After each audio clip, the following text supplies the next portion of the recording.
Hizi vile ya kuelekea sikukuu za mwisho wa mwaka na zile za Krismasi yameonekana kudorora nchini Tanzania, sababu ikitajwa ugumu wa maisha na ukosefu wa fedha. Katika soko kuu la Kariakoo mjini Dar es Salaam, manunuzi ya bidhaa ni ya kiwango cha chini, mtazamaji, ikilinganishwa na sikukuu zilizopita, kwa mujibu wa taarifa za soko hilo. Rajab Hassan anaarifu zaidi kutoka jijini Dar es Salaam nchini Tanzania.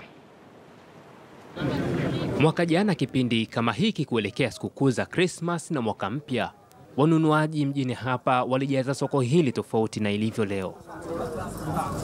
Bei za mavazi ni za kawaida, hakuna ongezeko kubwa sana.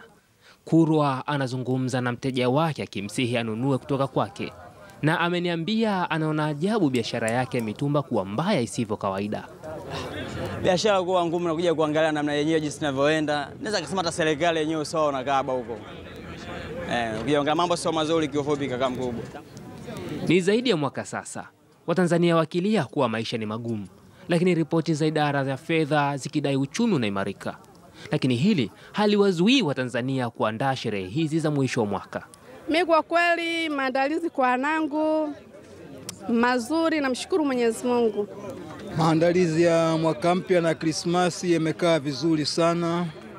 Nawatakia kila laheri kwa ndugu zangu wa Kristo, sikukuu yao iwe ya amani na upendo.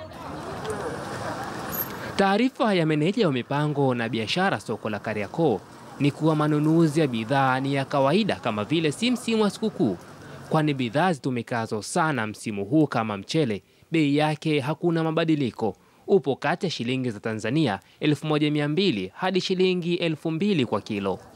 Rajab Hassan, KTN News, Dar es Salaam, Tanzania.